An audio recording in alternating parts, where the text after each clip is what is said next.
Bex, welcome to the GROUPEX podcast, mate. It's good to have you on and good to have a first GROUPEX manager on the show as well, man. Woohoo! Love this. Now, for the audience, because there's probably going to be a lot of people out there that will not know who you are, can you give us a little bit of a background on how you came to be where you are? So how you got into the industry and your passion for group exercise? Yeah, sure. So I'm from New Zealand, from Christchurch. I was doing a Bachelor of Recreation Management, majored in sport at Lincoln University. And I always tell the story, I think it's quite funny. Part of my Bachelor, I had to do work experience. And I was a poor student, so I actually did work experience at a gym. And then I did lots of projects around the fitness industry. And once I graduated, someone from Les Mills, Cashel Street, actually come and said, we need somebody to do off-floor programming, which was called like a gym floor or a gymmy back then. Yep. And that's how I got into the fitness industry. Because so I kind of fell into it, but loved it so much. And I think when you first meet or any staff in the gym, the group fitness instructors leave the biggest impact. Yeah. And, my club had Bevan James Isles and multiple instructors like him, just massive personalities. And, they were just so welcoming, and anyone can do group fitness. So Nicola Barr was my first manager. I think she's still there. Jean Scott, all the big names that were when I first started at Les Mills. They were so supportive, and that's how I got into it. And then I did my training, body pump. I remember that, and then body attack and RPM. Yep. So, how many years are we talking ago here? Like, how long ago was it? No, years. I'm going to give away my age. So that would probably be 20 years ago. Okay. Yep. Beautiful. So, look, you're only 30-something anyway, so you would have started when you were in your early teens. So we'll roll. Like a baby. Give me a little bit of an explanation, I suppose, understanding, not explanation, on working in a Les Mills gym compared to the gyms we've got here in Australia. And obviously you're up on the coast there in Queensland. What's the main difference that you have seen in your career that from where you started to where we are now? Yeah, I think New Zealand is just on a bigger scale. Yep. So for me, like Cashel Street, I mean, I think it had nearly 8,000 to 10,000 members. Like, it's massive. Yeah. Like, and it was over 2 blocks. This was before the earthquake. So, you're dealing with massive classes. And it was back before we had the technology that we do. And I remember standing at the back of the body attack classes and trying to count the members, and there'd be over 100 people in these classes. They were massive. So when I came to Australia, I actually left New Zealand and went on a cruise ship and did some cruise ship work. And then I realised that New Zealand was way too cold and there were much warmer places in the world. So I ended in Brisbane. Just the size of the classes probably with the biggest thing. Also I don't want to upset anyone, but definitely the professionalism of their team. Yeah. Because that's small. It's a smaller team and it's more competitive. Yep. So if you want to be teaching in New Zealand, you have to be amazing. Yeah. Because you only teach in Les Mills clubs. Yeah. Whereas Australia, even though we do have some amazing instructors over here, don't get me wrong, but it's offered in so many places. Like, I can teach pump here and then go down the road and teach at another club. In New Zealand, it's not that. Yep. Like, you're teaching at your main club and away you go. Yeah, I like hearing that because, and I appreciate you referring to the professionalism and I suppose the caliber of instructors over there compared to here. And you said, yes, we do have in Australia. Yes, I'd say the majority of our instructors are at a certain level, which is great, and it's, as you said, it's fantastic because we teach at so many different places. You have to have a skill set to be able to teach at that club and at that club and that club because their members are so different. The demographics much different, And when you're at one club and you just have that style of member, you just need to teach at that level and be that type of person. So I appreciate that you've seen that as well with what's going on. What was, I suppose, the cast your mind back, Way back. with GroupEX management back then to now, have you seen, or is there any difference between what you had seen or been, I suppose, part of? Well, there is a huge difference, mostly because my group fitness manager in New Zealand was a Les Mills trainer. And so their information that they have is filtering directly to the instructors. Yep. And that's one of the problems that I find as a GFM as well, is when you're trying to create amazing instructors, I feel like I am the grey spot. Yep.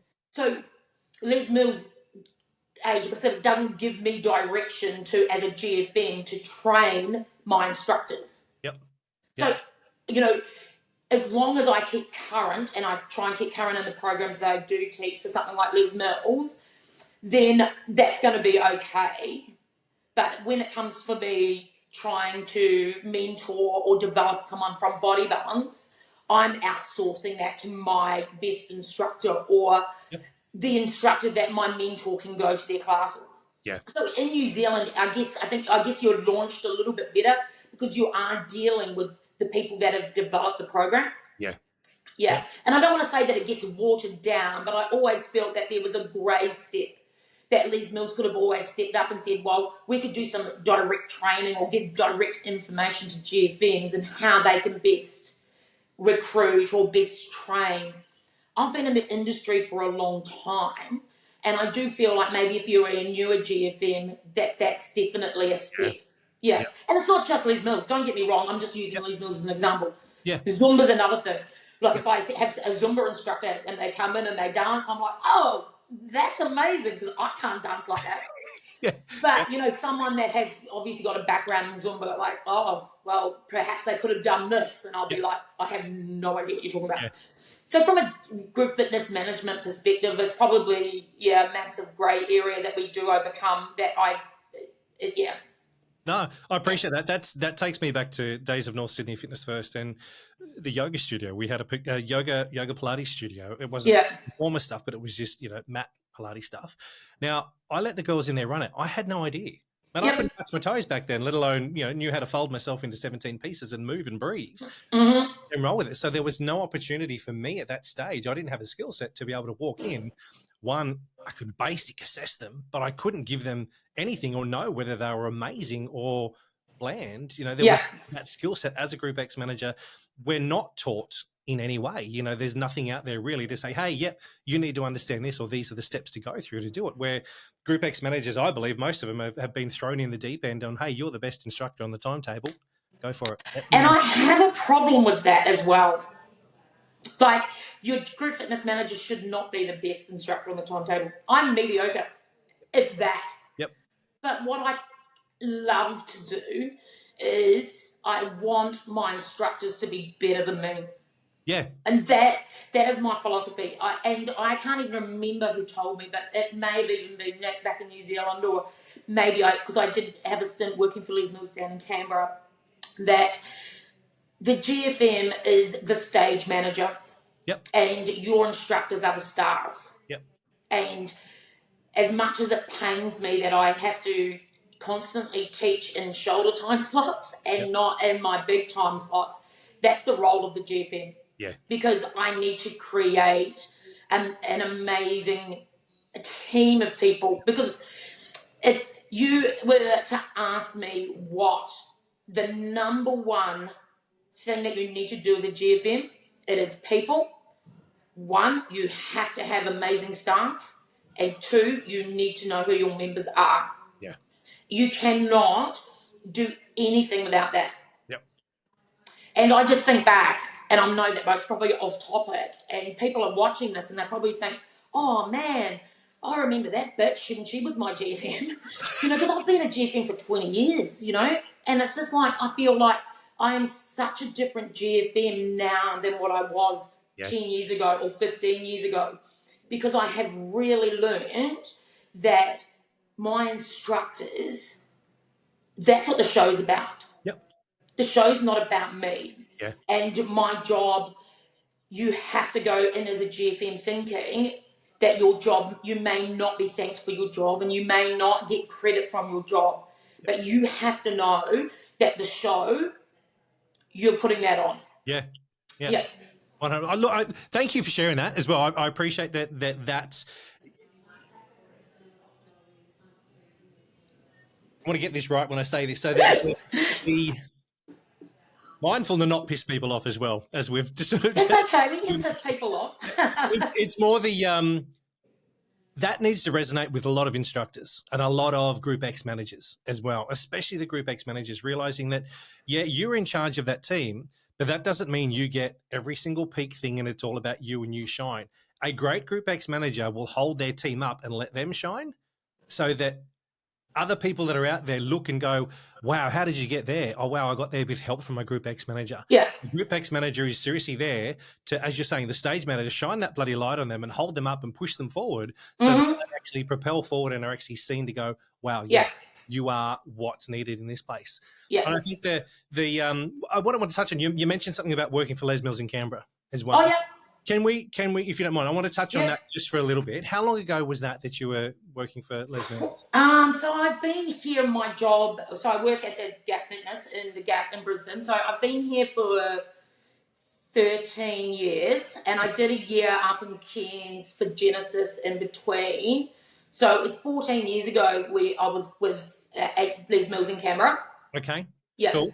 What was your role back then? I started in sort of working in like the sales and accounts, and it was my job to find clubs that were running unlicensed. Okay. Yeah, and just trying to get them on board doing the right thing, pretty much. Yeah. So compliance. Yeah. Yeah. And we used to have a problem with instructors selling their resources online. Yep. Yeah, so that was part of my role as well. I was just trying to get people to understand that we don't really want it on eBay. Yeah, it's so true. That was before Les Mills came out with their on demand. So there was definitely a demand for Les Mills products online. Yeah. I mean, between my wife and I think there's probably close to 300 DVD kits or VHS type stuff that are. I know. What do I do with all my old body stick? Yeah, I was thinking about making a back wall here. I was like, Tony, no, just leave me. You know. And then I went into business in a business role where I was working with some of the clubs and business with the business management. Yep. Yeah, so just really the focus probably is trying to get the products to work in clubs that were struggling. Yeah. No, I appreciate that. No, I think that's I'm grateful for that understanding on your background as well, which gives me, I suppose, a bit of an understanding on you and your passion for the industry and for what we're doing in this space as well. I mean, if you didn't have passion for GROUPEX, I don't think you would have hung around for the 20 years and you've been doing it. Look, I can't.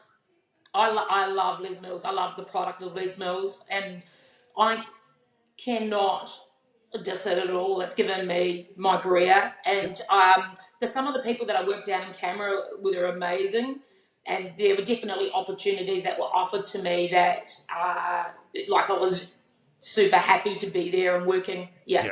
And I'm much happier up in Brisbane where it's a bit warmer, and I get to deal with the product. Yeah. Like myself, like I could go into clubs and I can say to people, "This is what you need to do." But really, I wanted to be, move over. I'll show you how it's done. Yep. Because I want to do it for you because I want to see the success that this product brings to your club. Yep. Definitely my attitude to pre-choreographed classes has changed. And that's not to say that they don't play a huge part of my timetable. They do. When I first came to this club, we had a lot of Les Mills programs, and it was mostly Les Mills programs. And I think that's a great place for clubs to start. Yeah. But definitely over the last 2 years, the owner of this club, Steve, we always chat. This club was one of the first clubs to have Les Mills licensing.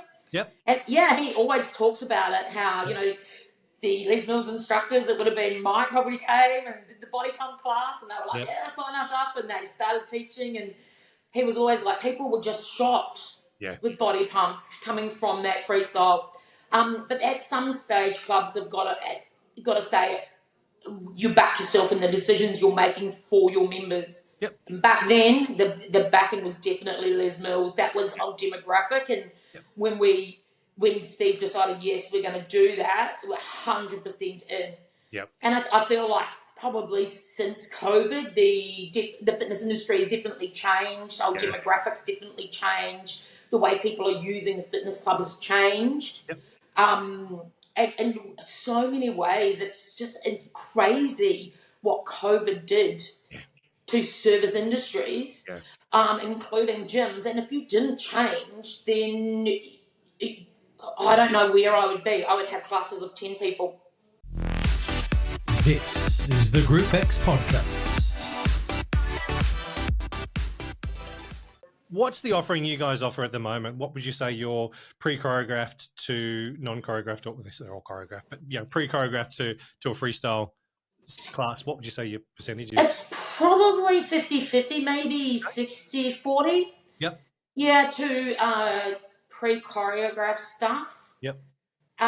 Mostly because our cycle cube, our cycle studio, very much Les Mills. Yep. We have RPM and we have Sprint. Yep. And then we've got Ride Rev as well. Okay. So very, very much dominating that area. Yep. But upstairs we have pump, we have attack, and we have balance. We have almost a balance class on every day here. Cool. Because our demographic, they love it, and we've got great instructors as well that teach body balance here. Very experienced, and I think that really plays a part when they've got such a huge catalogue that they can go back from, so the product doesn't tire. So if you're a GFM and thinking, those older fitness instructors, we don't want them, you do, because their catalogue of learning and their catalogue of available resources is huge, and the product can look so different depending on who's rocking up to the classes. Yeah. So true, so true. On that, what is the demographic you guys have in your venue at the moment? Like, what would you say the main age bracket would be? To the gym or to group fitness? To group fitness, to GROUPEX. Group fitness, yeah, it's older. It's definitely older. Yep. So this gym, it's quite, and everyone will be facing this. We have the biggest market for us, or the largest age groups are from. We can go from 12 up to 35. That's our biggest market. Yep. And then 35 up until upwards. Yeah. Yep. So we find that most of the younger people that are sort of like children age, not so interested in group fitness. So that section, even though we have a lot of members in that section, the 16 sort of to 24, 25 definitely weights. Yep. They just want to come and they want to do weights. So they're not really my target market. My target market is definitely the older people. Yep. We have people in their 30s join our classes, but a majority, I feel like they've aged with me. Yeah. If that makes sense. I feel like you were in my classes when I was in my 30s, and we've just all got old together, and now we're in our 40s, and it's just, it just feels like it's aged that way. Yeah. No, I think that everyone's struggling to connect with the younger generation with group fitness, the way that we have in the past presented it. Yep. 100%. We are definitely seeing more males in classes though. Cool. Because as we introduce more freestyle classes, it definitely opens up. So we do a lot of circuit classes now. Yeah. Yeah. And I don't know if you ever remember Body Attack used to have a circuit. No. You probably don't. And it was in New Zealand. They used to have a special room, and the equipment used to be all on the outside. And then that buzzer used to go off, and everyone used to come in the middle and do Body Attack moves. It was the best class. And it was to Body Attack music. So it was just always the chorus used to come in and used to, crossovers. Yep. It was the best. That program would be amazing in this in this environment right now. Yeah. Yeah. Yeah. But so we do a lot of circuit training type like that. We don't do body attack moves, and we don't use body attack music, of course. Yeah. It's mostly stations set up with weights. Yep. We've got ski ergs, assault bikes. Yeah. Yeah, so we're competing against that market that kind of come in, the fit stops and the F45s. Yeah. Yeah. I think after COVID, people broke up with their gyms. Yeah. Yep, because their gyms weren't open, the services weren't available. So it was almost when the gyms reopened, we had a lot of members come to us looking for alternatives. Yep, and that's kind of where that has come from, yeah. Yeah, no, I appreciate that. And I think that's, as you're saying, there's a lot of clubs that are struggling to get people into group exercise that haven't done it before. And the younger demographic coming through don't want to do what mum and dad did. You know, I've seen that down at the leisure centre where I was in the pool for doing rehab stuff for my hip last year. You'd walk past and I'd see all these oldies, and I say oldies, 40 years and upwards in there, but the young ones always out on the gym floor. And when I approached the GROUPEX manager there and I approached the manager and said, hey, what's going on here? Oh, we've been told the young ones just don't want to do what mum and dad have done. And I said, okay, so how do you look then to change that offering to actually attract the young ones in? They're like, Tony, we don't know. And I'm like, well, okay, there are different formats, there are different programs, there's a whole lot of different stuff you can look at. But the best thing would probably be to do is not, I know I hate surveys, so please, if anyone's listening. I hate them too. Don't throw a survey Never out. do them. Waste the bloody time, because all you're getting is the people that wins the loudest saying stuff. And then if you react, you're making them happy, but no one else. So don't do your surveys. No. Go and approach your members. Go and have a chat. As a GROUPEX manager, you should have enough confidence and the skill set to walk up to anybody and have a chat. Hey, how you doing? What's going on? I've noticed you're not in there. Why aren't you in there? Oh, cool. You just want to do that. Brilliant. That's okay. But go and ask the questions. Go and have the conversation to find out why they're not going in there. But we know that the younger generation, they're all about Instagram. If you want to know what they want, get on social media. Yeah. And sometimes it's a crossover. So we've got a reformer studio, and the younger people love reformer. So we see them there. We have key instructors that work in the reformer studio as well as group fitness. Yep. So what we've found is that once they get comfortable with an instructor, it's much easier to say, oh, come to my body tech class. I'll get you a free pass. Just come in, and then you can go to reformer afterwards. And we are seeing a lot more uptake in that because they feel, I don't know whether they don't feel comfortable. It's almost like they need to see it, or, they don't like, I find that younger people don't like too much intensity. Yep. And they don't like feeling like they can't do it. Yeah. And it's very hard when they go into a class and they see older people exercising the way they have and them not being able to do what their mum and dad do. Yep. Like I think that young people find that intimidating. Yeah. And it's just like sometimes when people come to my class, I'm like, ignore them, please. These guys have trained like this for so long. Yeah. Like, just if you need to bring it down and give yourself 6 weeks, and then I said it will come, but it's just different types of exercise. Yeah. It's almost needing the invitation in to say, hey, come on in, have a go. Yeah. They need an invitation.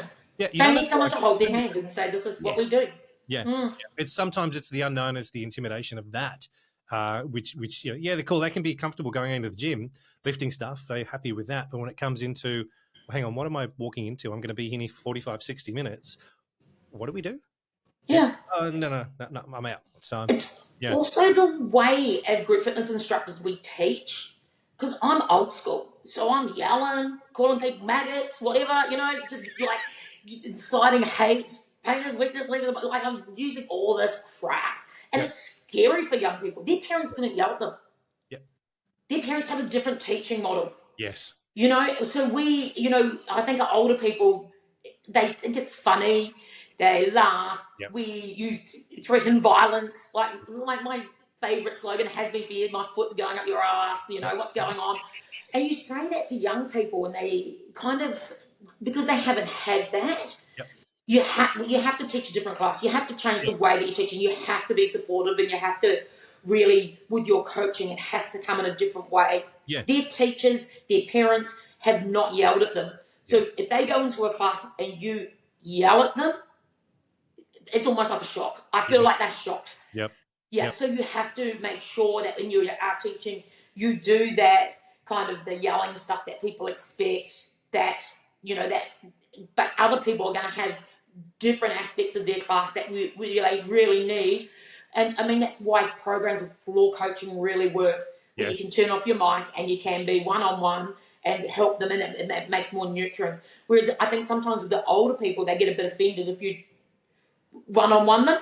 Yep. Because they've been doing it for so long. Yeah. It's easier to coach older people in a mass group with, try to work harder doing this. Whereas with a younger person, I'd definitely turn off my mic and say, you're doing really well. Yeah. Have you tried this? I think that type of coaching works. And I think, I hate to bring Les Mills back into it, but I think that their coaching models definitely have changed to try and do that. Yep.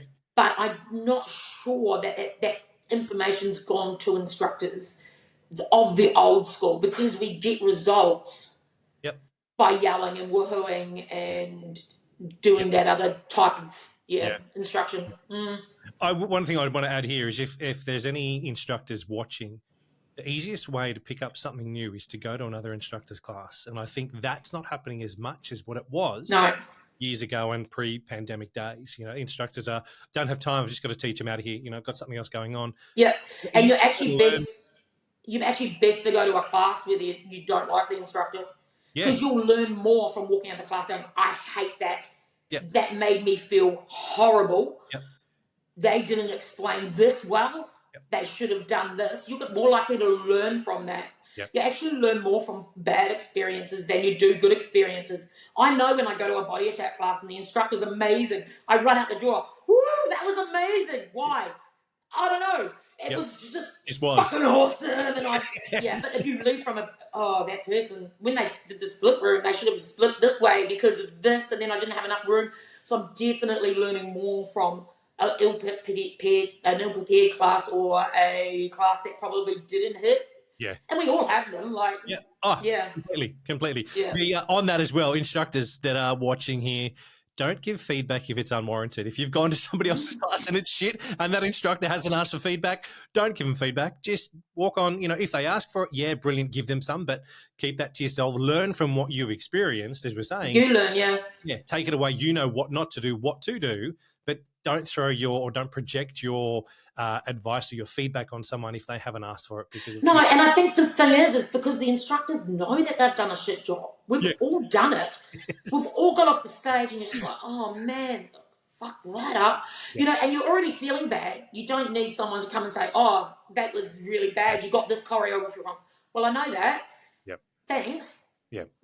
Moment's gone. I'm already beating myself up about it. So definitely. And it can be being an instructor is hard because members love to give feedback as well. And I've got a new member. I've got a new instructor training in body balance, and it's completely out of their comfort zone. And she said to me, some members came to me and gave me some feedback, about how I should teach body balance. And I said, are they the body balance trainer? Yep. She said, no. And I said, then their opinion means nothing. Yeah. You need to go away. We're going on to your weekend to do body balance, and I want you to go there knowing your choreography and being a sponge, because you've got an expert that's going to tell you how to teach balance, not old mate that's done balance for 10 years. Yeah. End of story. They have no idea the jobs. Nod, say thank you, move on, because if you're going to get feedback, you want to get feedback from the right person. Seek those people out. And it's not necessarily an instructor. If you're looking for feedback from somebody about the energy of your class, then you go to a member. You don't go and ask a member about choreography, about anything like that. Your form, that's got to come from a professional. And so many people out there, and I said this to you on your Facebook post, people don't do it nowadays. I haven't been approached for feedback from anybody, and it used to be some people used to come from different clubs. Oh, can I come and do some body attack classes with you because I heard you do this well? Or it's okay to ask that. It's okay for GFMs to hit up other GFMs. What are you struggling with? Yeah. If we don't help each other out, it will die. Yep. If the old GFMs don't pass on our knowledge to new GFMs, Yeah. the skills are going to go. And that's the only thing that when we decide that we're going to retire as instructors or GFMs, Yeah. it's the only thing we can leave is our knowledge. Yeah. Yeah. And A we lot just of that. would need to be open for it. Yeah, a lot of that knowledge is not being passed on at all. A lot of that knowledge is, and that's why I think we're finding new GroupEX managers coming in that don't have the skill set that they should No. to do it. They're not understanding, but they're also not realizing that there are certain things that they should be doing. You know, I think that's as an industry. Yeah. One thing that we're missing is there's really that education for a Group X manager. Where is it? Doesn't exist. Yeah, there's the Group X seminar that the Group Fitness seminar that's online that Les Mills do, and that gives you your understanding and gives you your basics, but it doesn't give you your nitty gritty. There's no sort of further. Where's that next step? Yeah. Troubles with this. What do I do? Yeah, good luck. You got to do your Les Mills training. I think you need to understand that product. 100%. Yes. And to be that's how I started as a GFM. I actually did the it wasn't online. I went to a group fitness management thing, and I think it was 8 key points. Yep. And I just went back to the club that I was working at. It was a Fernwood club, and I just said, right, 1, collect data. We'll start doing that. Yeah. And I just 1, 2, 3, 4, 5, 6, 7, 8, and the turnaround was huge. You could see the turnaround. It's amazing. If you've got no structure, if you're walking into a club with no structure, that is where you start. Yeah. And you don't have to do everything. Yep. I haven't done it for a long time, but I remember thinking this is not really applicable to my club. So you don't exactly. you need your gut instinct there. Yeah. But the better that your club gets, the more you'll go back to those steps. Yep. So I remember, I'm thinking about when I started and they were talking to me, one was about recruitment and recruiting from your gym floor.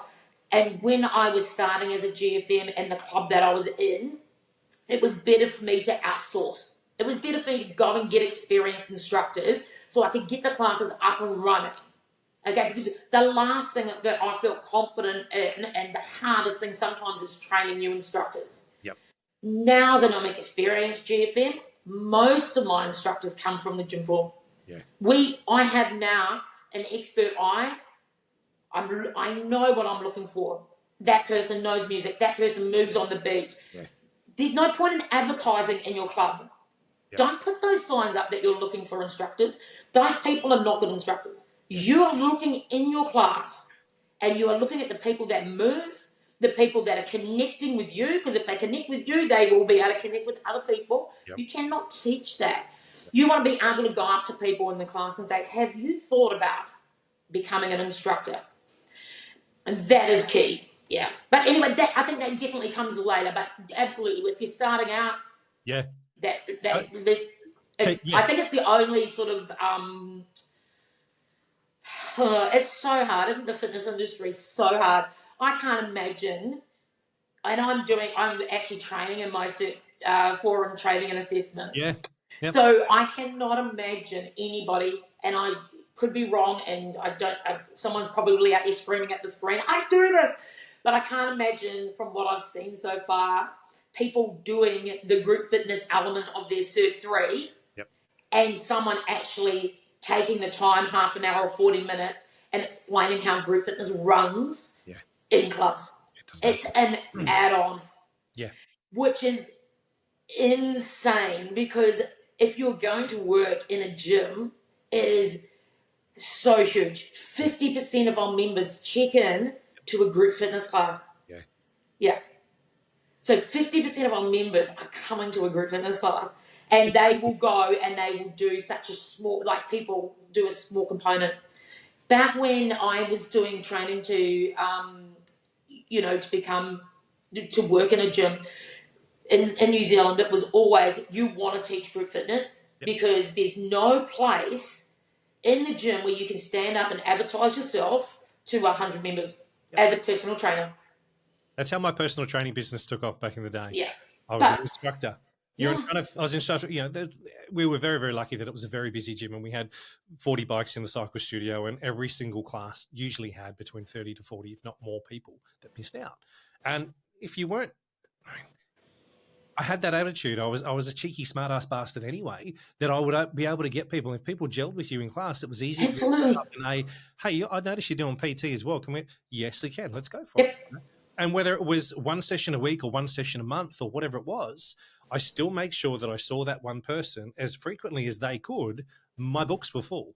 And that's Yep. trying to talk myself up. That was just the way that my brain went to go, okay, how often do you want to train? Cool. Let's do every Monday, every 3 weeks. Cool. Then we'll find somebody else that can fit in 3 weeks every other Monday so that Monday time slot was constantly full. That came about from me being in a group exercise space and actually building that rapport with my members. Absolutely. But group fitness instructors are amazing because we know how to connect to people, and you hear it all the time. I hear it because my office is right outside the group fitness room, and I hear today Tanya's coming up the stairs, she's coming to teach body pump, and I hear her stopping to talk to people upstairs. Where were you last week? Yep. I mean, this is she doesn't even know she's doing it. Yeah.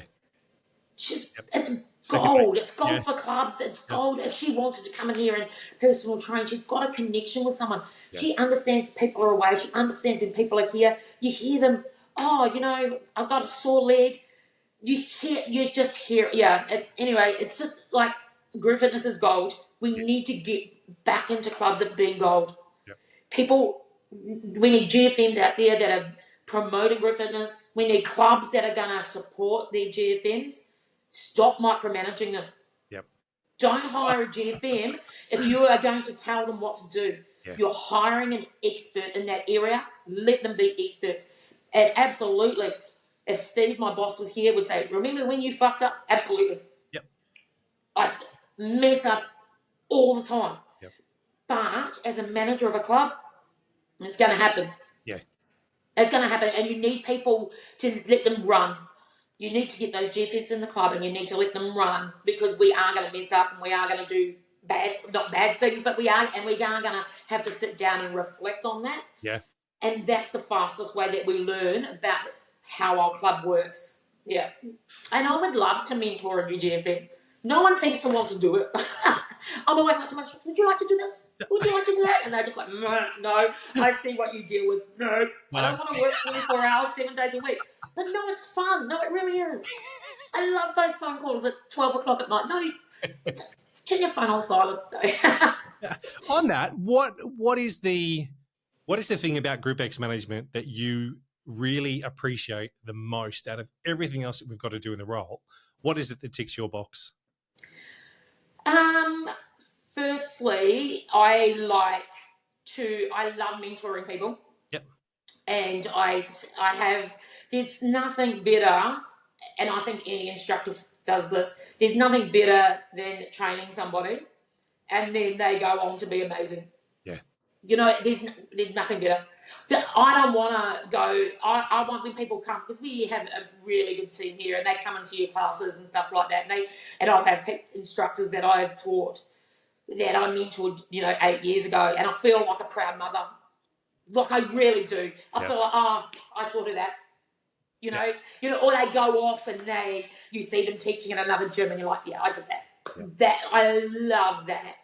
Yeah. But I also am. I love numbers. Yep. So my job, I get so much satisfaction of seeing the numbers come in and comparing numbers and having responsibility. My boss, he's a real character. I wish he would stick his head in, because Steve is just so funny. And when I first started here, he always used to say stupid things like, oh, you never do that. No, you're never that many visits per week. Yeah. And it just really, he really knows how to light the fire under me. Yeah. Yeah. Yep. And no, impossible. No, you couldn't do that. Impossible. 30-minute classes. Are you crazy? No one will go to a 30-minute class. Yep. You watch my 30-minute classes. And it just, I am the type of person that really feeds quite well off that. Yeah. So I have both ends. I have this where I get to work with an amazing team and you get to watch them shine and produce really good instructors. And then when they leave me, they break my heart and I cry.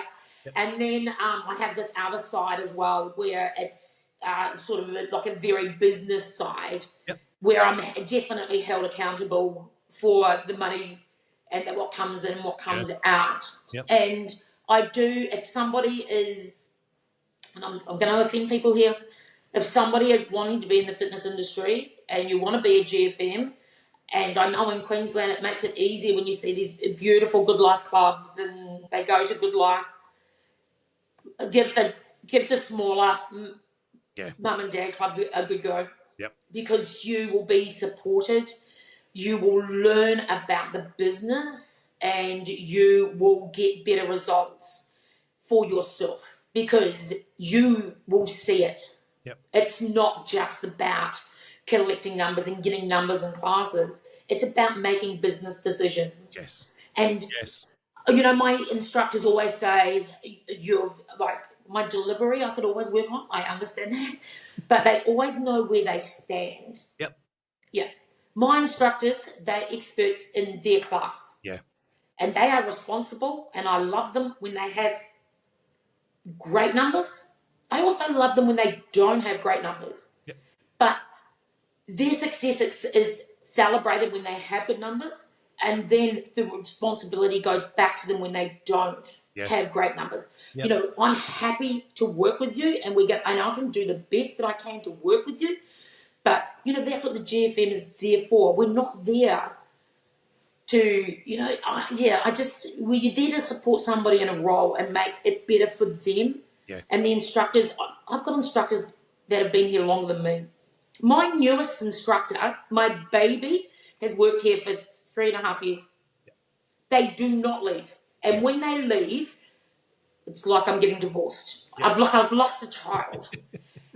But that's how it is because it's their members, it's their class. You've built that culture in that place, and that's built that culture in the place. And I'm not sure that they do it in big chains. No, I don't know. There is. I believe there is culture in big chains, but it's not as in your face as it is in a mum and dad independent gym. Yeah, an independent gym have to stand on their own 2 feet. They've got to have a group executive that understands that he's the CEO of that department. Every instructor that goes in to teach is the CEO of their class, and everyone realizes the pulling power, the responsibility that they have when they're in there to do it. In a lot of the big chains, and this isn't bagging them in any way, but it's done differently. In a big chain, an instructor rocks up, they teach, they leave again. Cool, I'm done. Yep. Yeah. Manager. Yep, I'm here. I'll just find the covers. I'll do the pays. I'll put the numbers in. I'm out of here. They're not held really 100% accountable like you are in the small independent gym where there could only be 3 or 4 of you in management. Yep. There's the people that own it. There's you. Yeah. There could be a PT manager and there's somebody else or a gym manager or club manager, whatever it may be. You are a close-knit team that need to make sure that everything in there is functioning completely. Yeah. Because if it ain't, you're not open. Yeah. Absolutely. Yeah. In a big chain, if it doesn't work, you've still got the big chain that's holding you all. But we have, and I just use an example of some of the stuff that we're doing now. Like we have an amazing instructor, Diego, who was coming in and was teaching salsa classes, and they're very popular. And I kind of sent out an email to all my members, all my instructors, and I'm just like, well, let's go for some professional development, guys. Like, where do you want to be in your career? And what do you want to do? And Diego kind of came to me and he was sort of like, well, my salsa classes, it's not really a group fitness class. Like, I teach salsa externally and people pay money to go and do that. Yeah. And I'm just like, well, okay. And he goes, I would like to run it as my business. I don't want it to be part of your timetable anymore. Yeah. Okay. Well, I'll rent the room out for you. Yeah. You rent the room. Yeah. People can pay you. Absolutely. We rent the room to you. And it's just like when you're in a small business, you get to make those decisions and then you see it's part of your community. So now not only are we supporting Diego, who's an amazing instructor for us, we are supporting his business. Yep. We are supporting our members by providing a service that they couldn't get anywhere else. Yep. Or if Diego was to have that service, they would have to go somewhere else. Yeah. You know, we've got another business working out of the building, which is fantastic as well. And you've just got all these elements where you're supporting people. His pay rate is going to skyrocket because now people are paying $20 to go to do his class. Yeah. And it kind of brings you back to when you, like, I know that you've talked a lot about instructors, about knowing their value. Yep. Like, so sometimes instructors think they're good, and then there's great instructors. Yep. So this instructor has come to me. I have given him a shoulder time slot. He's not getting my time slots. Yeah. That was part of the discussion. That was part of the negotiation. It never got evil. But you're crazy if you're getting my peak time slots. I'll give you a shoulder time slot, $50. You pay $50. Yeah. But then this person is gone and they have made their own business about their group fitness. And I just say to instructors, back yourself. Yeah. Like, if you want a pay rise, Diego's doubled or tripled his pay rate by making that decision and backed himself. Yeah. And I know that it can't be done for everything. Yep. And True. but definitely. I mean, I'm happy to talk about money for instructors if you want. I know that you probably want that site. Because I don't think instructors understand the business perspective part. Yep. No, I think there's an entire series on wages for GROUPEX instructors, which we may go down one day, but it's going to take a long time for me to get there and actually have, find the right people. And maybe it needs to be done as a round table, get a whole lot of people together so we can discuss it together. I don't know. Yeah. Park that, and we'll come back to that one day, I'm sure. This is the GROUPEX podcast.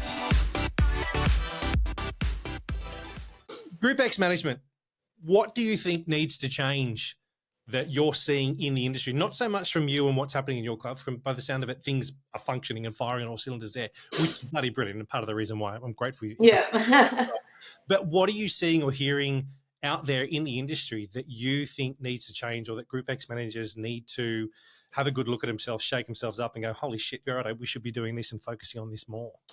I think, and I want to touch wood because I'll probably say it and then something awful will happen. Clubs are busy. Clubs are pumping. If your club is not pumping, something's wrong. Yeah. And if you're the GFM, it's probably you. Yeah. Thank you. I totally agree with you on that. I'm grateful that someone else is throwing that out there, because that's what I've been saying for a long time, is if it ain't firing, have a good look at yourself. Yeah. And it took me a wee while to learn that you can't be teaching classes that are opposite to your demographics. Lean in to the demographics in your area and get yourself started. And I understand that you want to teach other programs and other stuff, and it might not be what you love. And, I know that I do this myself. I'm just another old person class. I get that. But those people are what? Yeah. They're the money. That's who live in my area. Yes.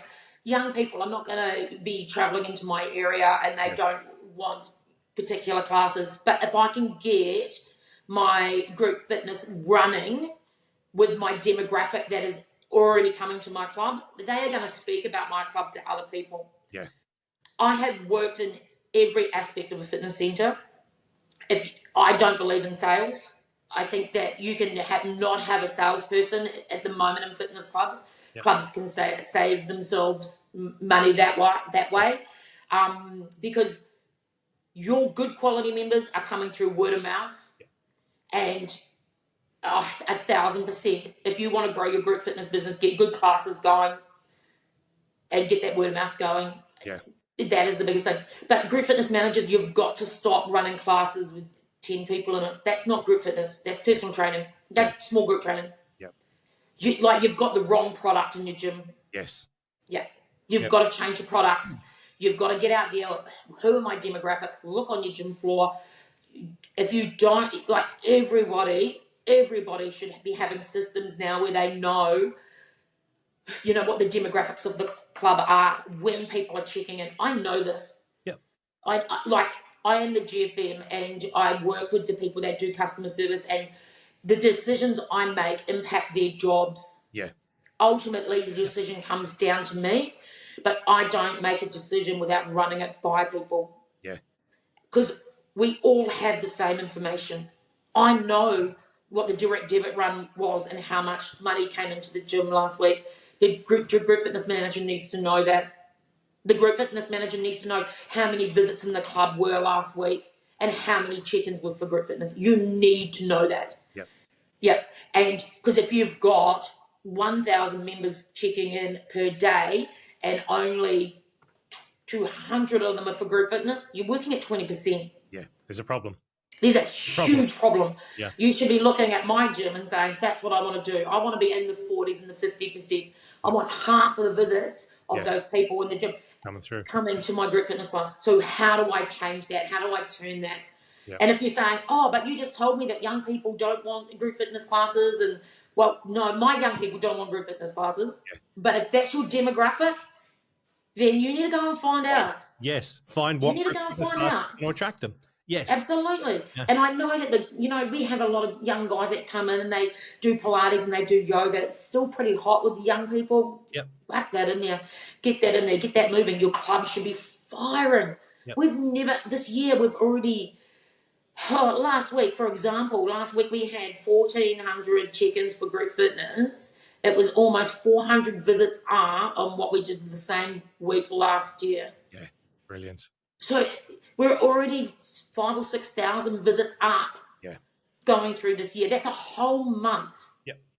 We haven't really reduced our classes this winter. Yep. We're going to have to try. My biggest complaint as a GFM I get is about the fucking car park. Yeah. People can't get in here. Like, that's the complaints you want. And I know that it's annoying. And I always say, boss, Steve, the car park. And he goes, I love it. Yep. I'm like, but people are complaining. I love it. Yep. He goes, I would be more worried if they weren't complaining about car parks. Yeah. Because that's the way a successful business runs. Yep. Like, you got to turn it around. But that's the complaints you want as a GFM. Yep. I'm sorry I'm late. I couldn't get a car park. Car park. Yep. Yep. Yep. I like it. You're onto a good thing. Yeah, 100%. 100%. This is the GROUPEX podcast. What do you dislike about GROUPEX management? What is it? Is there any aspect of GROUPEX management that you dislike or that challenges you with your skills? Oh, there's probably a lot, to be honest. Like, I think that with the role, you have to. There's so many elements of it. Like, you have to have different hats. So when I'm a group fitness manager, I'm not a group fitness instructor. Yep. When I'm a group fitness instructor, I can't be that happy, bubbly, friendly person. Yeah. If that makes sense, like I have to be, when I'm in the group fitness manager role, I do have to be the boundaries. Yes. I do find that sometimes it's quite hard in that way of trying to keep those boundaries in, because I love my team. There's not many people on my team that I don't absolutely adore in some way. Yep. And sometimes I feel, I guess being the group fitness manager and the instructor and the friend and all these other, you've got lots of hats that you have to put on. Yeah. And I can be quite prickly. Yep. But those instructors that have needed me, I've had some instructors that have needed me not to be a cactus. And I can do that, but I prefer to do that behind doors, one-on-one. Yeah. And so you do have these elements. I think one of the strangest things about group fitness for me, I deal with some really smart people. Yep. And they are in jobs that I don't even know what they do. And I'm just like, okay, I just count to 8. That's mine. So I am dealing with this massive range of, I just think about everyone on my team, and they're just so smart, and they're just so intelligent, and you're just in this, like I'm in this role where I'm their manager, and I'm just like, these people are so much smarter than me. And I think, I think there's a little bit of imposter syndrome goes on when you're a bit of a GFM. Yeah. Yep. And that goes back to as well with that I definitely want people to be better than I am as an instructor. But there's also this element as well where you still kind of want to be good at your job. Yep. Yeah, and I think that's probably the hardest thing. When you go into a new club, it can be, like when I first started here, the members just didn't like me. And I remember Steve saying, you've got to change something because these members don't like you. And I said, it's going to be easy if they change and like me. Yep. Because I came in with a different, I came in with a different. I change the timetable all the time. Yeah. I change the timetable, and the boss, the owner of the club, would get emails, and I'll be like, "Why are they emailing you? Why aren't they emailing me?"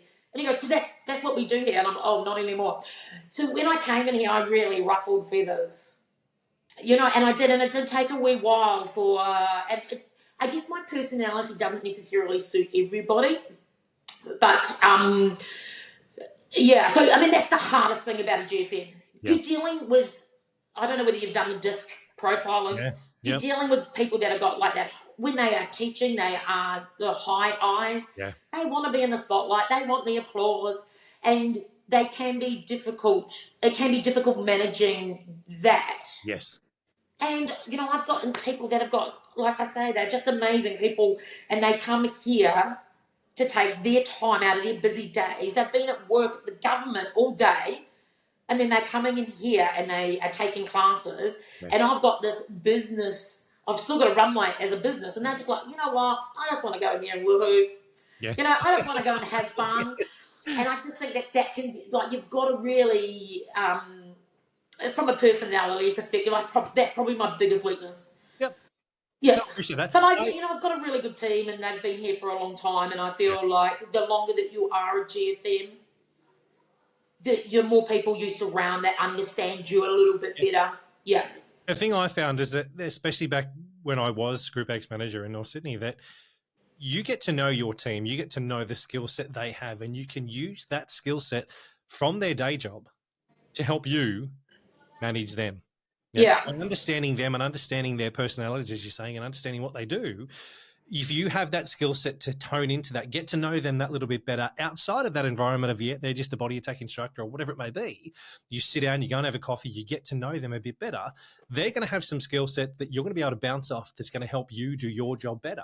Oh, absolutely. Yeah. Benefit for everybody around to make sure you're a better instructor, you're a better manager and instructor, and the team is actually coming together. Because I'll be honest, I don't know everything. And I don't think there's a GROUPEX manager that I know of that is, I'm ticking every single box. I'm 100%, I'm the best out there. Even the guys from Les Mills, the people that I've spoken to that have been in GROUPEX management stuff over there, still have stuff to learn. We can all be improving on what we're doing, but it's finding the resources that are around you. And sometimes you can find that in the weirdest places, being an instructor that may only come in to teach one class a week, that may teach a circuit class or may teach a Zumba class or whatever it may be, that might not be for me. I mean, I look at dance programs and I giggle because I cannot dance to save my life. But there could be a skill set that I can learn from that one particular person that may not even do with Zumba. Undoubtedly. But I cannot think of one instructor that I've got here that I have not had a learning experience from. And I if you are a group fitness instructor and you are watching this, don't be silent. Yeah. Like, talk to your GFM. Because we don't know everything, and it is like, I'm a prickly cactus, and you get me one-on-one or email me. Like, there's, have a conversation. I just can't understand. I can understand why people feel, because you have to have some sort of authority, because at times you do need to ensure that your boundaries are there, and there are things that need to be done in the club. I get that, but everybody can contribute to the group fitness team at any level. And I always ask for feedback and suggestions, and I try to do different ways to get people, because I understand that just asking for it in their monthly email is not enough. But it goes back to what I was going to say, when I stop micromanaging people, stop micromanaging your group fitness instructors as well. And this is when we were talking about that kind of that crossover with chains. My group fitness instructors come to me and say, this is not working. I want to do this. Yep. Absolutely. Because you're the expert. Yeah. Okay? I need to run this past. If this is going to affect the club, if you want to change your class to start at a different time. I've just had this conversation with an instructor. Well, you changed my time because of the fucking car park, and now I'm 10 minutes early. People can't get here. Okay. Apologise. I am 1,000% happy to say that we were wrong. Yep. We did the wrong thing by you. Yep. We did the wrong thing by your class. We move it back up. And over the years, the members have realised when I make timetable changes, it's never going to be perfect. So we constantly change it. A stagnant timetable is a slow death. Yeah. You know, we need to be trying new things. It doesn't matter if it doesn't work. Yeah. It doesn't matter. Try it. Give it a shot. Try it. Try something different, because you never know. You can improve on what you had. Oh, something comes out of it. Yeah. Always something comes out of it. Yeah. But, you know, I need staff and I need instructors out there, and all the GFMs, these instructors out there, to be going to your GFM and say, you know what, I've been teaching this class. You change the time. It doesn't suit the members. We want that feedback. Yeah. Yeah. As a manager, you need to have that communication open with your team, so that both you and them are communicating constantly. You know, if something's not working, have the conversation. Yeah. Leave the egos at the door. Come in, have a conversation. And I've said this many, many times over the last couple of episodes as well. Everything and anything can be sorted out by having a conversation. Yeah. Understand what it is. Understand why a decision was made, or come to me. The thing I used to hate is instructors that would come to me with a problem. Cool. There's a problem. What's your solution? Yeah. Don't come to me with a problem. Come to me with a solution. So if something's bugging you, you obviously know how to do it better, or you wouldn't be whinging about it. So come to me with that solution, or come to me with a solution of sorts. Let's sit down and work it out together. Or tell me why it's a problem. Yeah. Because some people it's a problem. For others, people are just like, nah. Yeah. Yeah. But, you know, and if there are new GFMs out there, like, we used to call it putting out fires, the little stuff. Yeah. Like, go into your club and think, if I'm an instructor, what is going to piss me off here? Yeah. Mate, I've got batteries, 6. We are never going to use 6 batteries. Yep. But I tell you what, my instructors are never not going to have a flat battery. Yeah. I had, like I said to you at the start, I was like, oh, there's mics everywhere. I've got mics. My instructors are never going to teach without a mic.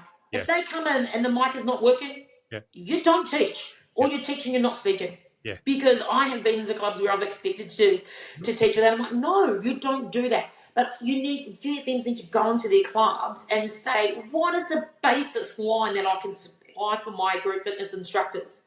So then you're not getting complaints. The batteries are flat. The mics don't work. The stereo's exploded.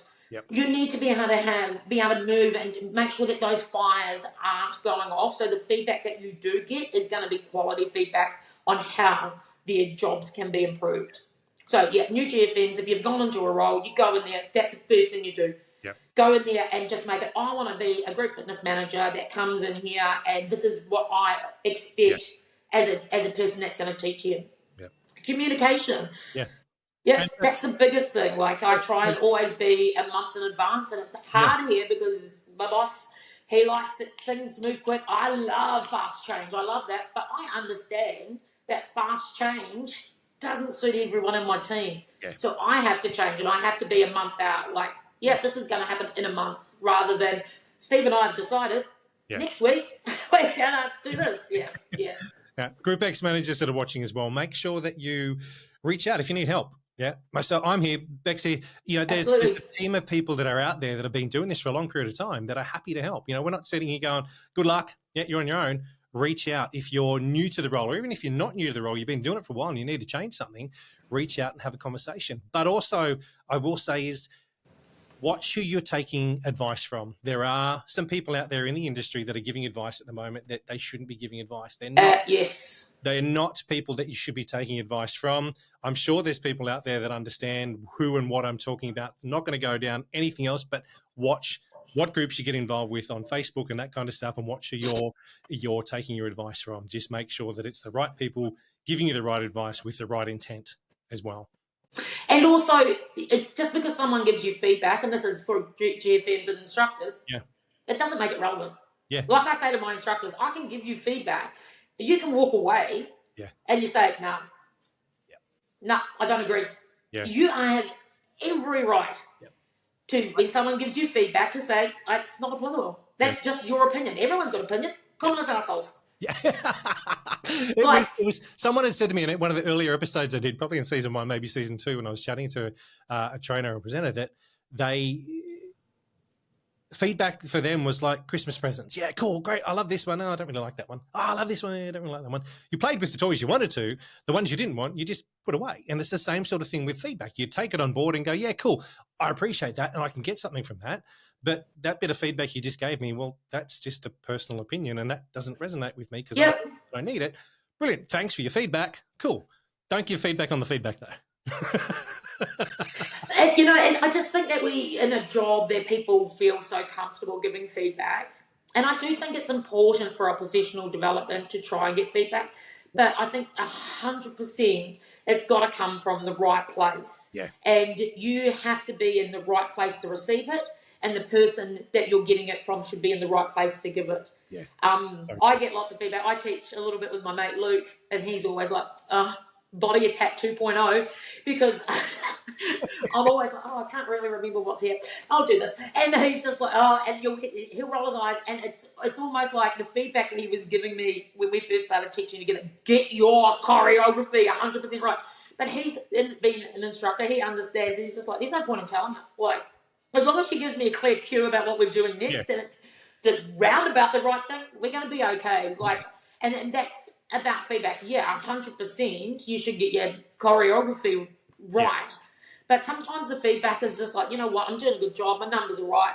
Yeah. Let's go. What's the difference if it's a drop squat instead of a bloody something else? Yeah. My big thing was choreography. If you're going to give me feedback on my choreography, you shouldn't be giving me feedback. Yeah. You're not there to criticize what I gave them in the workout. You're there to give me some feedback on how I delivered it, how I was able to do stuff, how I implemented what I was doing. If I screwed the choreo up, you know what? Was it safe? Was it effective? Yeah, cool. Yeah. I know that I probably screwed it up, so don't make an issue out of it. Yeah, my members have probably told me anyway, Tone, that was wrong. They're doing the real choreography. Thank you. That's what it was. Yep, that type of feedback. Yeah, that type of feedback though isn't helpful in any way, shape, or form, unless you need to nail it for you're going to be a presenter or a trainer and you've really screwed it up. Yeah, fantastic, great. But if it's just the average Joe instructor that's out there that's wanting a little bit of feedback to improve themselves, don't give them feedback on choreography. Give them feedback. Well, if you're getting constant feedback on your choreography, you got a problem. Yes, then there's an issue. Les Mills is not for you. Yeah. Because people are going to expect a certain level. But yeah, if people cannot come up with any, if it is so destructive that you cannot get your choreography right, chances are Les Mills is not for you. You better go and teach those circuit classes. Yes. Now, Bex, is there anything else that we should be passing on to people that we haven't spoken about today that you think is really vital and that we need to bring up? Because obviously talking about it is the first step. Is there anything that we haven't touched on? No, I don't know. Like, I just think that the fitness industry is just such it's a dynamic industry. And I would just, I just would love more clubs to be more open to more things. And I would like for us to be, I don't want to talk about the old times, the good old times. But I don't know, it's hard for me as well because I feel like some of my instructors, they don't get around like they used to, so I, don't feel like I talk as much as I used to other GFMs I just wish that the fitness industry was just a little bit more together. Yeah. We're in this together. Yeah. Like, I can sit here and I can talk about, the competition that moves in around me in gyms, but they're not my competition. Yeah. Like, we're in this together. This is a product that we all love. Yep. And you are going to have instructors that are teaching at both clubs or in the same clubs. And don't make it a competition between that. Yeah. We need to be together as a fitness industry and we need to support each other. And the only way that we will survive is if we band together again. Yep. And I hate to go back to it, but I used to love it when Les Mills used to do the massive big workshops. Yeah. I used to love, when I was at Les Mills, we used to do them. I used to love working at them. I used to love going to them as instructors because the actual energy that you get from other people in the industry is just so important. And all good ideas come from groups. Yeah. Like the brainstorming and the energy from other people and, I've done this or I'm trying this. Like, it's amazing, isn't it? It's just like we just can't do it by ourselves. We need everybody in the industry to do that. And we need our instructors to be amazing. We need everybody in the fitness industry to be amazing. And it comes back to that whole employment. You know, when I talk to Steve about it, we know we want to support the industry, but how does that look in the future? Yeah. We know that we would love to put people on part-time. We would love to have part-time employees, but how does that look in the future, and how do we do that? Yep. You know, we talk about the cost of training and it's just the fitness industry needs to get together, and we need to say, right, we need to do this together because we've got so much going on. We don't seem to have a common spot where we can land. Yeah, and the only way we can do that is start talking. Yeah, exactly. Yeah. And I believe that the change has begun. I believe people are starting 100%. to, and especially for us in group exercise space, that there is more conversation than ever before. More and more people are starting to talk about it. More and more people are starting to look at it and go, you know what, we got through the pandemic. We're back in. We're here. Yeah, unfortunately, some clubs are shutting. There's still a hell of a lot more that are opening. But let's sit down and work on it. Let's go, okay, look, what is working, what isn't working? If it's not working, you don't continue doing it. You look at what you do to make a change to actually be there. And I think, as we've been talking about today as well, more and more GroupEX managers need to come together and share their experiences, share their knowledge, because there are more and more of us getting out of the industry as we're aging and going in to do something else. But there's more and more young ones that are still coming through that don't have the skill set. So let's share our knowledge and help everybody out. We have to. I think, as we both alluded to earlier on, if we don't, is group exercise going to be around in 5 or 10 years' time? At this stage, I don't think it will be. Yeah. I don't think if we don't change something, if we don't come up with solutions, and this may even be going back to the educational providers and saying what's going on there, because when was the last time someone came to me that's had a Cert 3 or 4 that looking for a job or looking for a role? It's definitely the other way around. It's definitely me saying you need to go out and seek this, or you need to go out and do that. Like, there's only so long that the people that are holding up the fitness industry can keep holding it up. True. Like, I always say to my body and tech instructors, man, I'm on my way out. I'm down. Yep. I want you to be up. Yep. Like, I want you to have the experiences that I had. I want people on wait lists. I want that experience for you. I don't want you going in and teaching to small classes. Yeah. That's not the experience of Body Attack. Body Attack, you rock up. The people are insane. Yep. Look, I want that experience for people. Like, I just don't know how. I feel like there's a gap where we've got the older instructors and who are aging out, and there's something missing. The people that were coming after us are gone. Yep. And whether that was COVID, whether that was the work conditions, whether that was their expectations previously from clubs or products, I don't know. And then we've kind of got these other people that are starting to trickle in. Yep.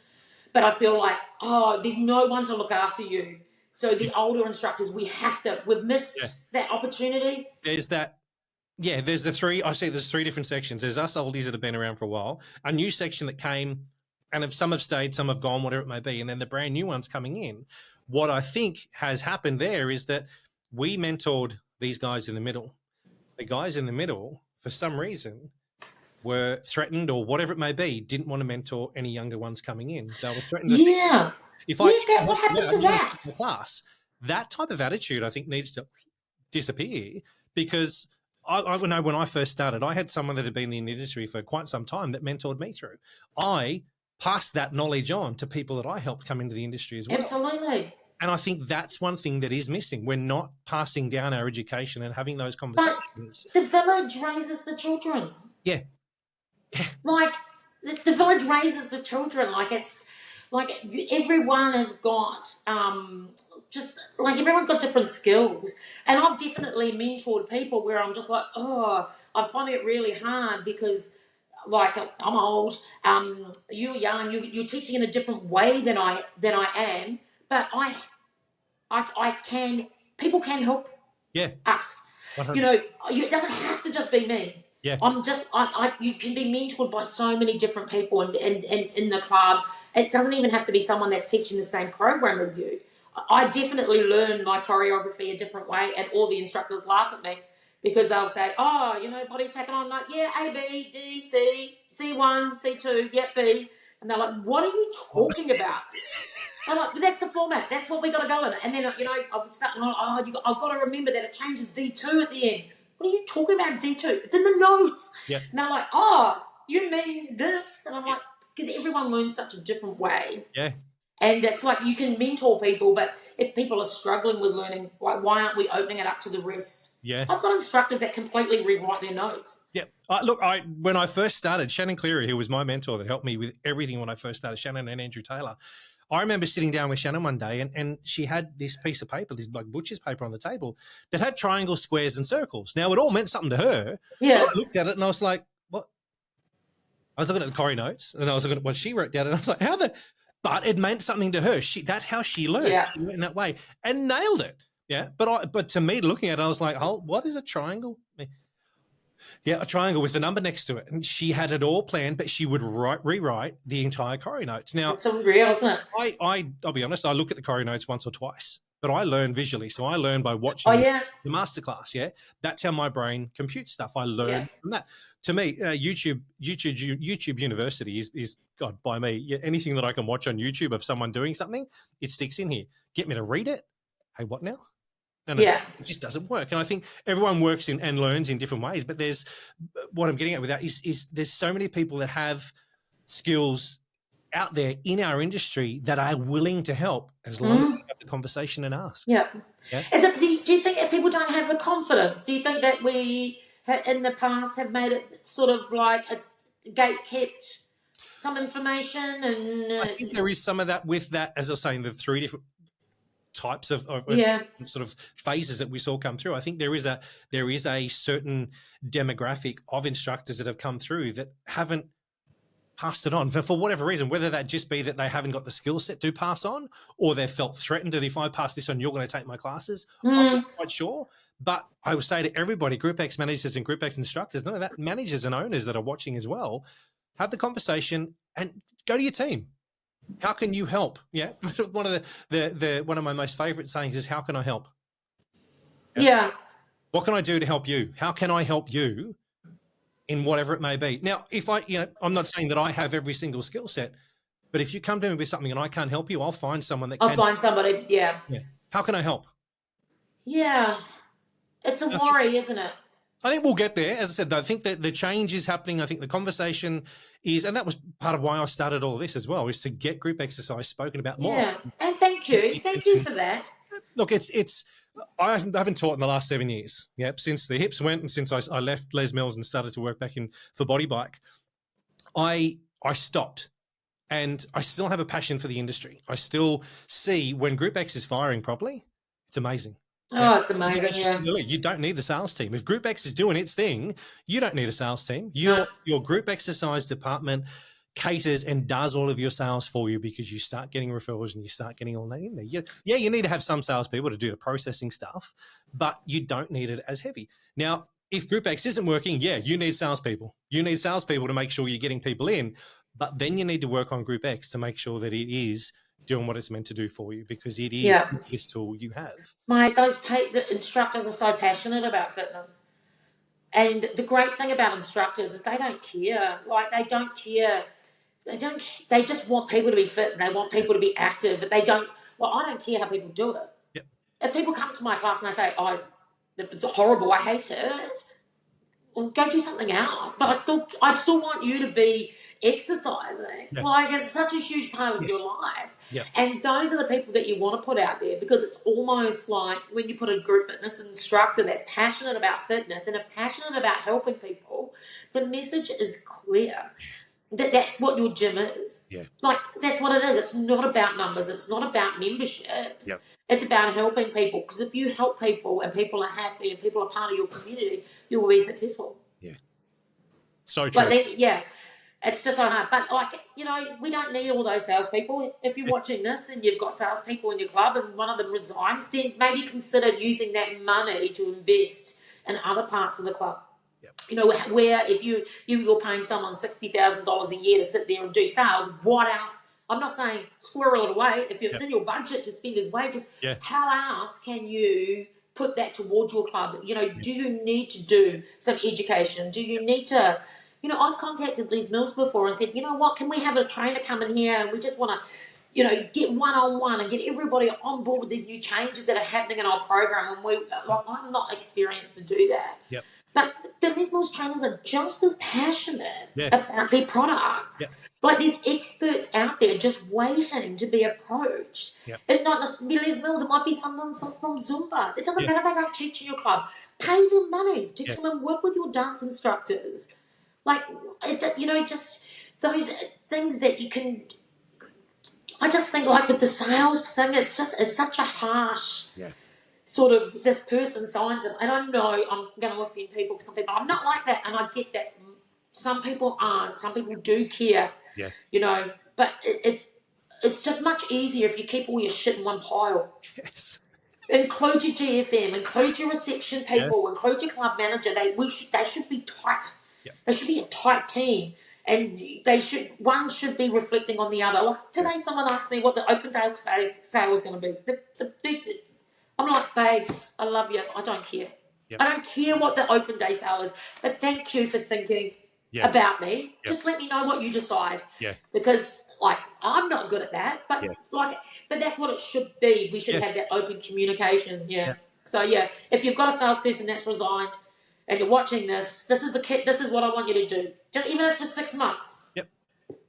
If you're going to pay that person $60,000, just sit there and make phone calls. Yep. Shift that money over here.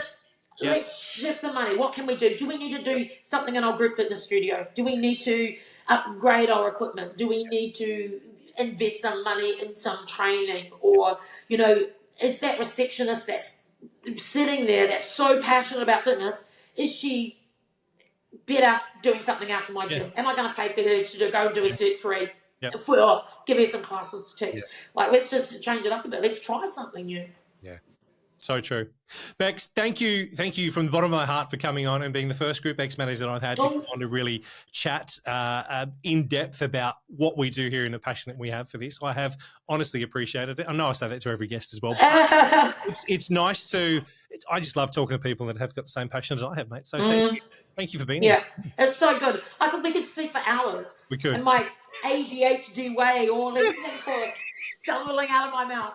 And as weird as it is, that when I know that I never keep on track, so I apologise, and I hope there is something that you can use from here. But obviously people that have the same sort of personality and the same sort of ADHD, they'll be just watching this and be like, oh my God, this person is right in my head. And we are the ones that make the fitness industry so interesting and so much fun. So true, mate. Yep. Thank you. Thank you. Bye.